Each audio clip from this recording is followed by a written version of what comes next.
Hello and welcome to a totally different video format. I'm going to do one of these talking to the webcam style videos because I want to try and answer some of your questions as a new format that I'm trying. So this first question comes from Michael on the Facebook who said, how can some busy scheduled person learn 3D rendering? Very weird way to phrase that question. But yeah, how can you find time to learn Blender? This is a problem that so many people struggle with. In fact, I would probably put it as the number one problem for not just people learning Blender, but trying to learn any hobby. Anything that requires you some discomfort is something which you're going to be battling with mentally. So every single professional deals with this. I struggle with this. And I'm sure the people at Pixar, when they get into their office, they're just like, I don't want to do anything. I just want to go on Reddit or watch YouTube videos, you know? Not this one. This one's helpful. You can keep watching this video. But it's something that you struggle with. There's a great book that's been written about it called The War of Art by Stephen Pressfield, which if you really want to read something which will kick you up the butt, give that one a read. But what I want to give you in this video is 4 tips for finding time to learn Blender. So these are some tips that I've learned myself over the years. Just some mental games that you can help get over that hurdle in learning Blender. So here we go. Tip number 1, set a predetermined project time. So this is something which is quite unique to art. If you're an accountant, when you have finished balancing the books, it's very easy to know when you finished because all the numbers add up and everything is accounted for and you're done. You can't do any more than that because it has a set determined goal and an end date. Art is the exact opposite. There is never an end goal. And in fact, they say that art is never finished, it's abandoned. So basically, if you have got into a habit of doing artwork and being a perfectionist and just tweaking everything, you can end up turning what started out as a simple little idea into becoming a 3-month-long grueling process where your perfectionist side of you is like, oh, I don't want to, I can't finish it yet because that little thing there doesn't look quite right.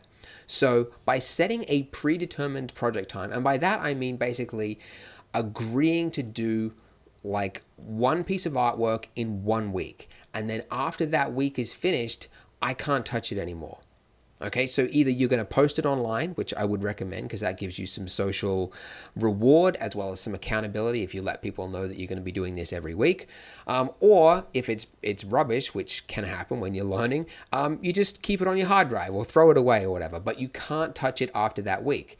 Now you might think like, oh, come on, I can keep tweaking it a little bit. It's like, no, because then that's going to make the next project you do even harder to start because you won't know where that end goal is. So I recommend this to every new beginner of Blender, to set yourself the 1 week predetermined deadline of your project. Okay, you can't go beyond 1 week. All right, so give it a try and let me know how you go. So tip number 2, look for 10-minute windows. Okay, look for 10-minute windows of time. Because when we think about learning something, we always justify that we're too busy or that we don't have the time right now. So maybe the kids are making a racket and maybe you've got to fix that door.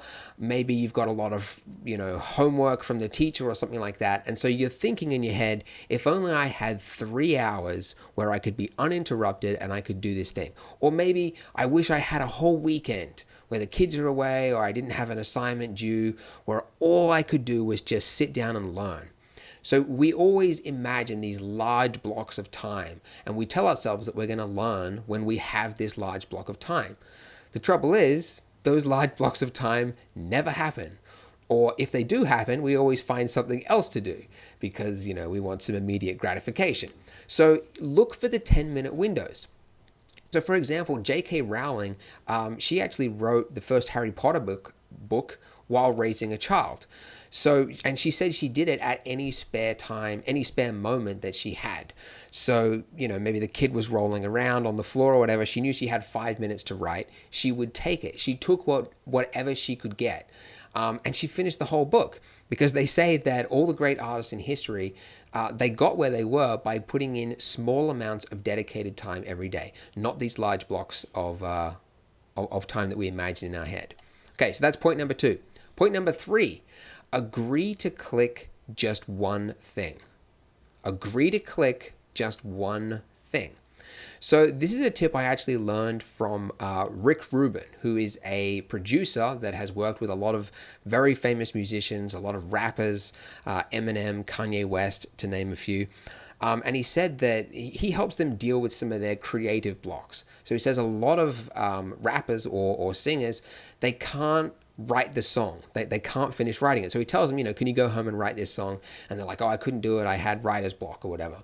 So what he tried telling them instead was, can you go home and just write one word? Like just put one word on a piece of paper for your song and come back tomorrow.